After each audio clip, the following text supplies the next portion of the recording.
Hey everybody, this is Dave here with Full Armor Gaming, back with you guys for another in our series in How to DM. Today we are going to be talking about encounters. And so what we're going to do today is we're going to do some tips, some tricks, and just some of the basic things that can help us with our encounters to make them flow a lot smoother and make them a lot more enjoyable for us and for our players. Let's see what we got.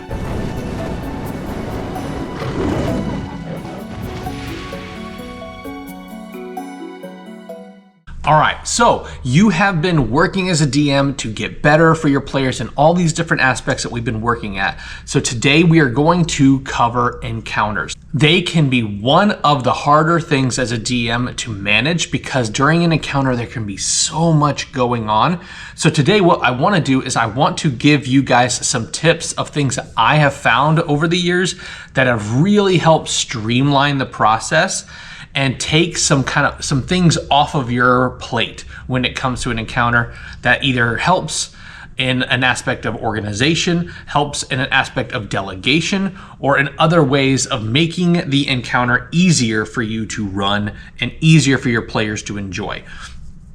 So first off, what I want to talk about is the different types of encounters that we run. So there's multiple types. So there is like combat, there's like a chase type where it's like, hey, we are kind of fighting. Initiative is still a thing, but we're not necessarily killing something the whole time. Sometimes it's more of a chase where we are being chased, or we are actively chasing something. Or there's your traditional combat. We are actively engaged in fighting one or many enemies. So my first tip for you is going to be that if it is an encounter where you are in a combat situation, I have found over the years that the less enemies, the better. Now that is not always the case. I don't want to make it a blanket statement, always have fewer enemies. But what I have found is that when it comes to the flow at the table, when you have, like, let's say you have 5 players, if each one of them takes a minute or 2 on their turn, you're already best case scenario looking at a 10-minute gap essentially between when one player goes to when they get to go again.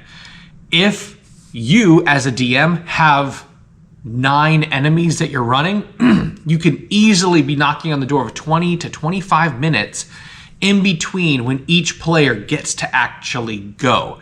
And as a player, boy, that makes it really difficult for players to stay really engaged and focused and not kind of lose track of what's going on, lose track of where are they in initiative and all that. So I have found that if you have 1 or 2 or maybe 3 stronger enemies, it can very much speed combat up. Now, I don't want to say you should always only have that, and I already said that before, but I really want to make sure that's clear.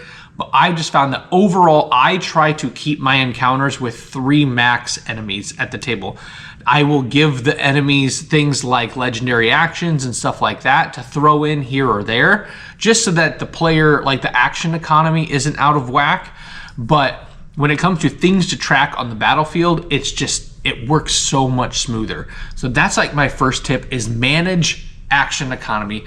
Try to manage the amount of time in between each player's turn, because once you really start knocking on that door of like a 15-minute gap in between each player's turn, you can kind of watch the focus start to leave your players. Like if they know I've got a 20-minute gap before the next time I'm gonna have to do anything, you watch as they finish their turn, they kind of space out a little bit, and we don't want that for our players. So another thing that can help, like let's say you're running a boss fight or a BBEG fight. Yes, this boss is the main thing they're fighting, and yes, he will have like maybe legendary actions or something like that. But also another fun thing you can do in encounters when you're doing a big boss fight are layer actions. If they're fighting the boss on his home turf, expect that boss has got things set up to make the environment work in his or her advantage. Those can add a lot of spice to an encounter when all of a sudden the environment is also fighting against the players. It can really up the intensity of a fight, and it can really help with manage that action economy. And I guess action economy is a term that I've used and I haven't really explained it yet. When it comes to encounters, action economy, in my opinion, is one of the most important things to have balanced out. So action economy is how many actions each side gets per round. So if there's one enemy and he gets one turn each turn and that's it, and there's 5 players, even if that one enemy is really strong, the action economy should make that fight a lot easier for the players, because they essentially get 5 opportunities, and depending on their levels, if some of them are level 5, or martial classes, they're going to get double that of opportunities to get something to happen on each turn, as opposed to the one action that your big guy gets. So action economy makes it to where if there's 5 players and they all get a turn, and the boss goes and he misses on his attack, then that's going to be 10 opportunities before the 10 opportunities for the players before the boss gets another chance to do something. That can take something that seems like it should be a really scary boss to fight against seem really easy. Like, wow, they blew right through that giant like he was nothing. That really threw me for a loop. So normally the biggest cause for that is poor action economy. You want to make sure that when your enemies are attacking, they are actually threatening to the players. Not deadly, but threatening. And so action economy is what I found is one of the best ways to do that. That's why you see so many people have they will have very large damaging abilities by summoning a whole bunch of a very weak enemy, because a whole bunch increases that action economy greatly. So it's like if you summon 20 rats and half of them hit, okay, that's an extra 10 damage or whatever it is that they do.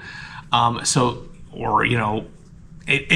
those type of lines. It's just something to keep in mind. Action economy is something that you, as a DM, when you're planning an encounter, you really want to have that fleshed out. Is like, okay, is it one of those where it's like, I'm only going to get one turn? I need to make sure this does something. I need to make sure it hurts. I need to make sure it's scary, because I only get one each turn. And if I miss, then the players are not going to be feeling threatened in this fight at all. What are some ways that we can make our encounters easier for us as DMs to keep track of? First and foremost, one of the ones, probably the most common one, are initiative trackers. That is very nice when it comes to helping you know who gets to go in what turn. And initiative trackers can be anything. I've seen clothespins that have players' names written on them.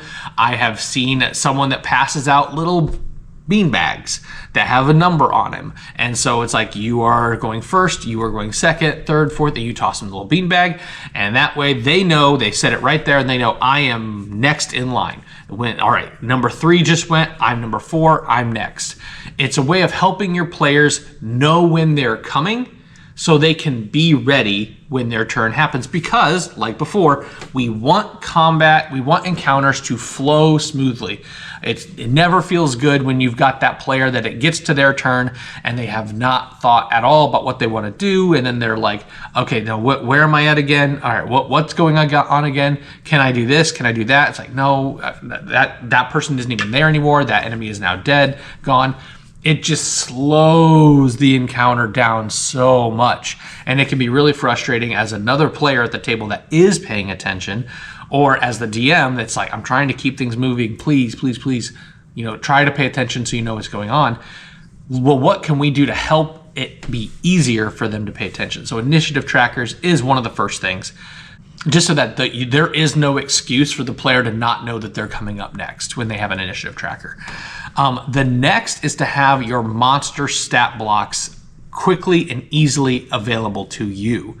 Because if your player tries something really unique and it's like, ooh, hey, I want to do this, and it's going to require a charisma saving throw. Oh, shoot. Well, what's the charisma saving throw for this character? I don't know.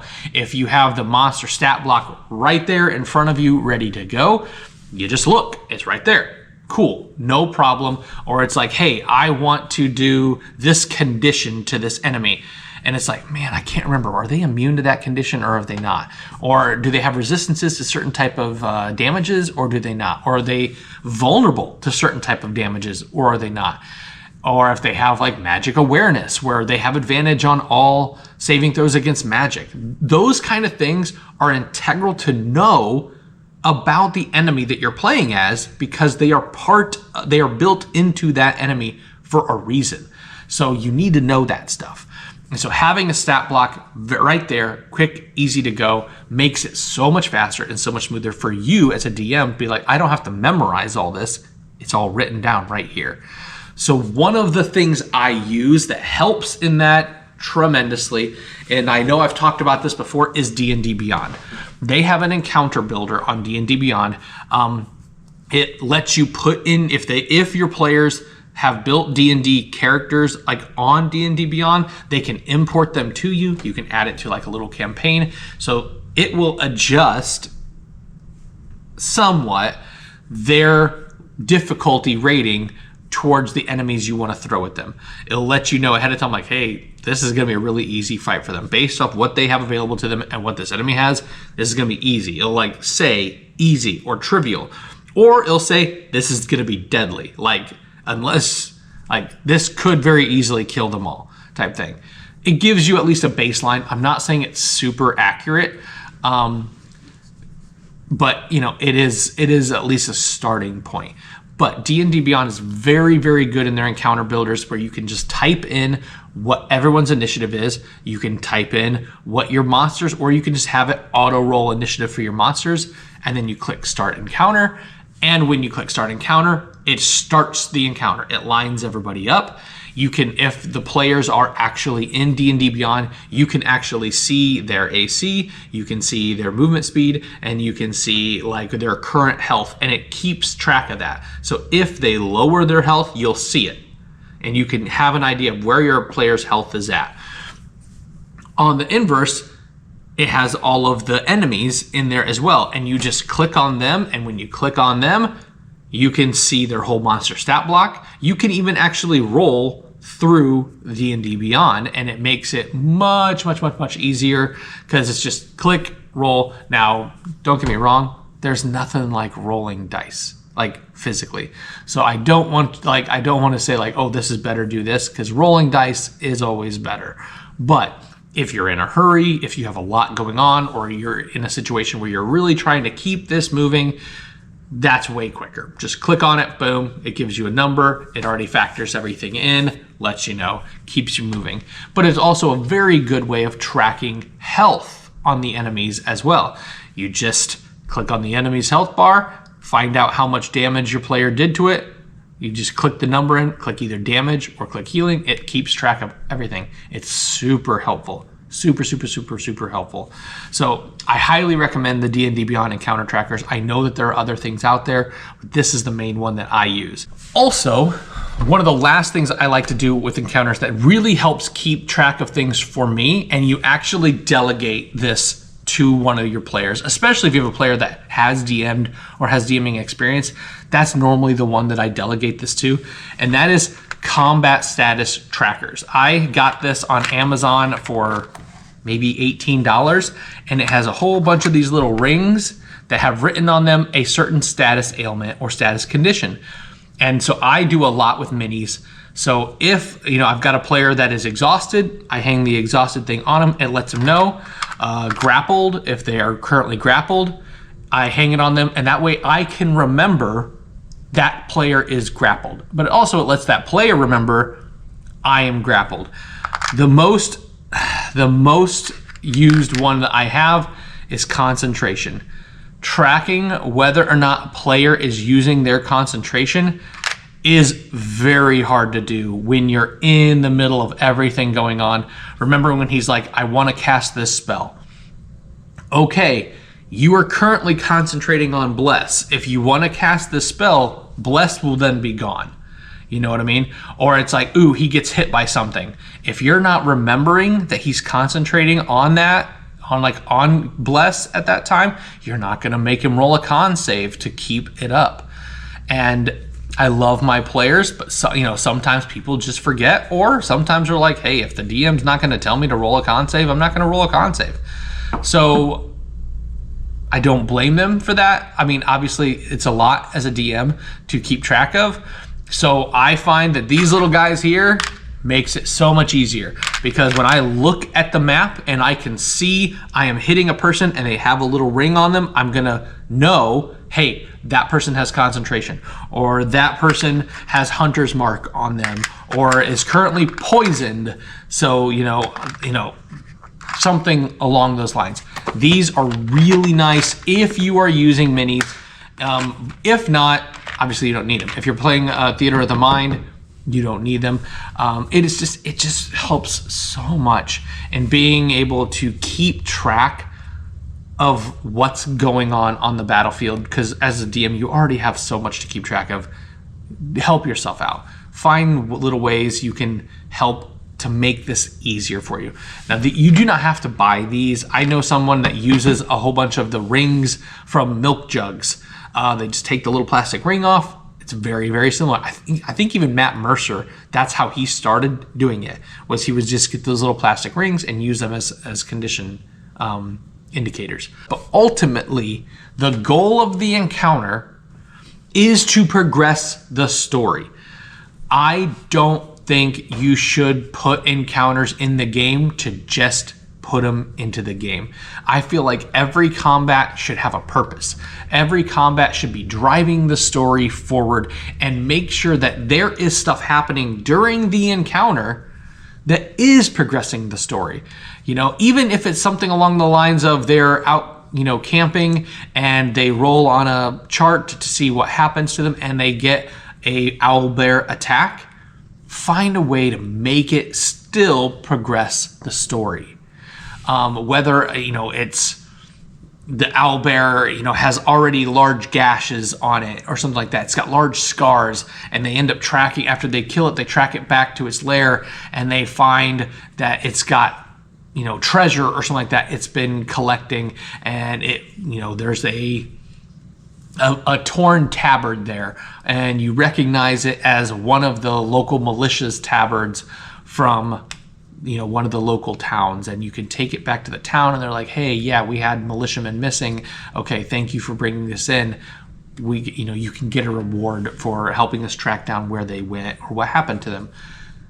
That's a way of taking just what could seem like a random encounter and make it mean something. So that's what I've got for today. Make your encounters mean something. Make them easy for you. Make them go smoothly and quickly, so that your players aren't getting distracted and aren't feeling bored at the table, especially with martial classes, especially like a rogue. A lot of times it can just be, I sneak attack, I hide. That's my turn. Okay, cool. Next person, I attack. I miss. Okay, there's your turn. Let's find ways to make it fun for your players, and find ways to keep it speeding up for the players that aren't really paying as much attention. Let's keep that moving so that we can get back to that player so he can hit next time. But all in all, that's what I've got for this episode. I hope this has been helpful to you guys. As always, like and subscribe so that we can keep this kind of stuff coming to you guys. And I want to hear tips that you use for your encounters. I am always trying to learn more, and if I get a whole bunch of encounter tips, I can do another video and add more to it. And like, hey, these are more encounter tips I've gotten since the last time. So anything you guys can do to help is obviously super appreciated. But on that note, this is Dave from Full Armor Gaming, and I'll see you guys in the next one.